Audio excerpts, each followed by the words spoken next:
Bwana, mambo vipi mtazamaji na mwana michezo mwenzangu? Bwana, mimi ni Isa Dede, Umoja wa Mataifa chumvi ya mawe, na hii ni Spoga TV, na hapa nipo na mtu bingwa kabisa wa misimu yote. Bwana, kwenye mpira bwana, kulikuwa na pasi moja inaitwa Special la Kaspada, na mada ambayo tunazungumza leo itakuwa ni ya kiufundi. Mchezaji mpya ambaye amesajiliwa ndani ya kikosi cha Young Africans, tunataka tumtazame kiufundi kwa mahitaji ya timu ya Young Africans. Tunajua inacheza katika mashindano makubwa ya ligi ya mabingwa barani Afrika.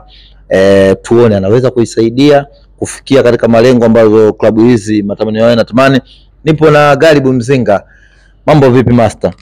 Alhamdulillah rabbil alamin. Mambo vipi? Kama kawa? Kama kawaida. Ulikuwa unazungumzia pasi ya Andre Pirlo, namna ambavyo alipiga mwaka 2006 kwenye michuano ya kombe la dunia. Ile sisi tunaita ni special. Yani special manake kwa Kispain, manake sasa kwa Kiingereza ni special. Lakini na uhakika wala hujui na uje kuiona. Na uhakika. Nimeiona. Umeiona wapi? Nimeiona 2006. Mimi nimeanza kutazama 2002 watu wanafanya shughuli zao. Isaya, wewe 2010 wewe. 2010. Aha. Basi ile ndo pasi yangu bora ya kombe la dunia. Ya muda wote. Ya muda wote ndio ile pale. Kitu gani ambacho kinaipa ubora? Silivyowekwa. Pirlo anaangalia upande mwingine alafu ngoma inawekwa huku, kuna mtu anapita huku, imechomekwa huku.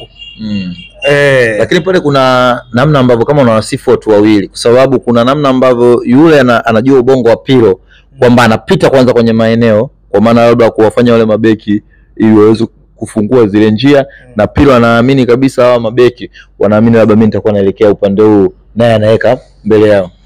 Yeah, of course inachanganya, na hiyo ndio creativity, hiyo ndio ubora wa mchezaji. Daraja la mchezaji kama Pirlo ni miongoni mwa wachezaji ambao wanapiga pasi rula zimenyoka za kawaida na zile long ranges. Ana uwezo kupitisha mpira kwa mtu ambaye anapita mbali kwenye mita nyingi za uwanja. Pinpoint alikuwa anazipiga sana. Daraja lake kwenye swala la kupiga pasi no excuse. Ni one of the best kwa kutokea katika dunia ya soka. Andre Pirlo. Kwa hiyo hata kile ambacho alikifanya ni kitu kikubwa. Ni mchezaji ambaye ukuti anaimbwembwa sana Pirlo, lakini kwa wale ambao waliona kandanda miaka yake anacheza Andre Pirlo, mchezaji ambaye kapata mafanikio almost mataji yote kabeba. Sidhani kama kuna kombe kaliacha aliloshiriki. World Cup 2010 kabeba, 2006 kabeba akiwa kiungo muhimu, yani miongoni mwa silaha muhimu za Marcelo Lippi, kocha wao. Alikuwa ni Andre Pirlo. Ukija kwenye ngazi ya klabu huku kabeba UEFA Champions League akiwa na AC Milan. Kumbukumbu nzuri ilikuwa ni mwaka 2007. Yes, wanabeba Champions League dhidi ya Liverpool. Yes, Pippo Inzaghi anarudi kambani. Mataji haya Scudetto haya akashabeba mengi tu. Umeelewa? Kwa hiyo ni mchezaji ambaye hakuna kitu ambacho kaacha. Sidhani kama kaacha tu Ballon d'Or tuzo yake binafsi, lakini ndo madaraja ambayo kwa sasa hivi uyakuti. Yes, yani playmaker anatokea chini. Yani namba 6 ndo anakuwa playmaker wa timu. Ndo akina Andre Pirlo, watu hatari sana kutokea. Ndio. Yeah. Na umezungumzia katika idara ya kiungo, maana ulikuwa unazungumzia Andre Pirlo ni kiungo ambaye amecheza katika ubora mkubwa sana ndani ya ligi ya Italia, lakini pia katika michuano ile ya kombe la dunia. Tumwangalia hapo bwana, inasemekana Young Africans mpaka sasa hivi ishamalizana na kiungo kutoka Singida Black Stars pale Mohamed Damalo, ambaye kwenye mchezo wa nusu finali ya zidi ya Simba, mchezo wa CRDB zidi ya Simba, ameonyesha kiwango bora sana, ndio watu waliweza kumzingatia watu wengi, lakini kwa wengi wanaomfuatilia kama wewe unafahamu ubora wake tangu kule alikotoka. Kwa uchache kwanza, kabla kuja kumwangalia kiufundi, tunataka tumtazame profile yake kule alikotoka mpaka anakuja Singida. Umetangaza mechi nyingi za Singida, nadhani umemfuatilia. Young Africans wamepata kiungo ambaye anaweza kuja kuwasaidia. Yes, kwa wasifu wake Mohamed Damaro ni kiungo wa chini, kwa maana kiungo wa ulinzi ambaye anatokea Guinea. Guinea ni Afrika ya Magharibi. Na kupo alikotokea kwenye klabu, kwenye academies mbalimbali. Lakini klabu ambayo ilimtambulisha zaidi katika kandanda ya Guinea ni Hafia Football Club. Hafia ni klabu kubwa zaidi ndani ya Guinea. Yaani ukizungumzia tuseme greatest of all time kwenye kandanda ya Guinea unaizungumzia Hafia. Pengine watu wengi hawaizungumzi sana, watu wengi wameisahau sasa hivi, na watu wengi ukizungumzia soka ya Guinea wanaijua Horoya Athletic. Lakini Horoya kwenye miaka hivi karibuni, yani miaka hii 6-7 ndo at least imetokea kufanya vizuri kwenye michuano ya kimataifa na ndani. Wamechukua vikombe hapa mfululizo. That time walikuwa na mtu mmoja, tycoon mmoja lina fedha kweli kweli, ambaye alikuwa pia president wa Federation ya Guinea Fegofoot. Huyu anaitwa Antonio Soare. Mmoja wa watu wana pesa chafu sana kutoka Conakry. Antonio Soare ndo alitengeneza Horoya kwa kali, ndo imekuja sasa kupiku ubora wa Hafia Athletic. Na leo hii Horoya na yenyewe pia kama imepoteza nguvu, kwa sababu Antonio Soare katoka kwenye timu kamwacha mwanae pale Faucin, na timu inaonekana haifanyi vizuri. Lakini Hafia ni klabu likubwa Afrika, sio tu ndani ya Guinea. Hafia ni Afrika kwa sababu leo ukizungumzia mataji mengi ya Champions League kwa Afrika, unazungumzia Hafia ipo ndani yake. Wana mataji 3 ya ligi ya mabingwa Afrika. Hiyo inakuonesha ni timu ya daraja gani. Tukija kwa upande wa Sub-Sahara, yani kusini mwa jangwa la Sahara, tukitoa wale mataifa ya Arabu, ni nafasi ya pili nyuma ya TP Mazembe ambayo ina mataji 5 ya Champions League. Wanafuata Hafia Athletic wana mataji 3 ya Champions League. Mataji haya yote 3 waliyapata kwenye miaka ya 70. Umeelewa? Wamecheza finali 5 za Champions League miaka ya 70, lakini 3 wamefanikiwa kubeba. Najaribu kuonesha picha ya Hafia kwa ukubwa wake ili ujue anatokea kwenye klabu ya aina gani. Ujue kabisa kwamba hatokei kwenye timu ndogo, anatokea kwenye klabu kubwa zaidi ndani ya taifa la Guinea. Huyo ndo Mohamed Damaro Kamara.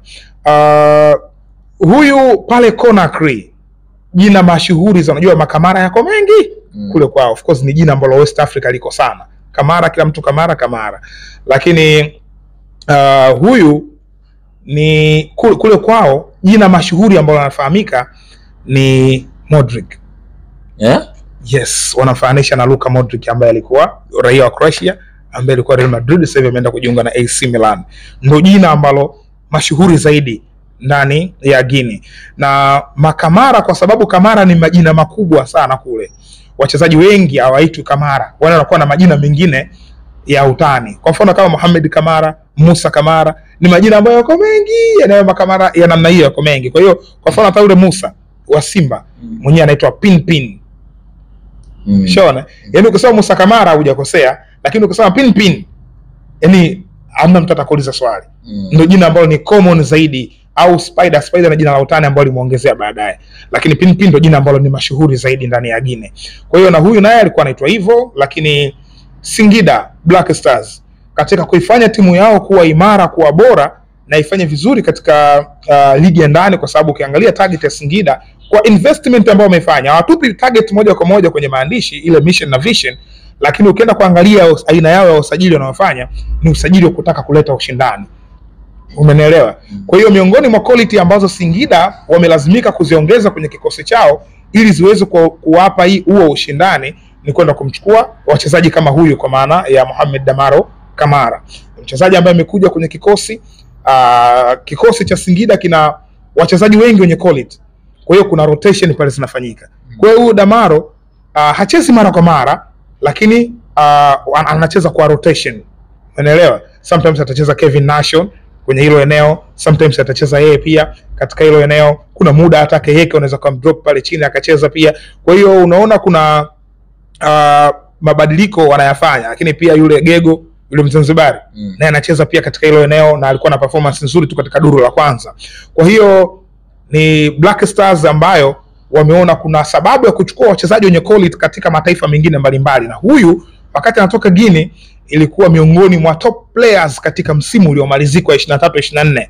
Huyu alikuwa miongoni mwa best players katika ligi ya Guinea, na klabu anayotokea ni kubwa. Kwa hiyo Singida wakaona ni trusted, atokea kwenye klabu kubwa, lakini mchezaji mkubwa, mchezaji mzuri pia, na umri wake ni mdogo. Kwa hiyo akaamua kumjumuisha ndani ya kikosi chao Black Stars, na leo ndio tunamuona pale akiwa na quality aina ya hali ya juu. Umesema anaenda wapi? Anaenda Young Africans kwa wananchi, lakini eneo ambalo anaenda yuko Daktari Alidi Aucho. ambaye ameweka mizizi pale. Kwanza tuanzie hapo kabla hatujamwangalia yeye namna yake ya kucheza kiufundi. Unafikiri hapo manake anakuwa ni maswali mawili. Anaweza kwanza kwenda kuisaidia, manake anaweza asibato na mtu anomkuta lakini akapata nafasi kwa muda wake ambapo kama anapata Duke Abuya. Anaweza kwenda kuisaidia, lakini pia anaweza kwenda kubato na Khalid Aucho pale kuweza labda kumsumbua na kumshawishi mwalimu kuwa yeye anapata nafasi zaidi. Ndani ya Young Africans tayari kuna base, tayari kuna ufalme wa Khalid Aucho, mchezaji ambaye mafanikio haya ya Yanga ndani ya miaka hii mitatu minne, ukizungumzia wachezaji muhimu pengine watatu ambao wameifanya Young Africans kuwa hivi leo tunaona wanafanya vizuri sana domestic, wametanua wigo pia kimataifa, wanakwenda wanafanya vizuri. Khalid Aucho utamweka katika best 3. Umeelewa, ambao wamefanya Young Africans kwa hivyo. Pengine utamtaja Jiki Jiara, utamtaja Khalid Aucho.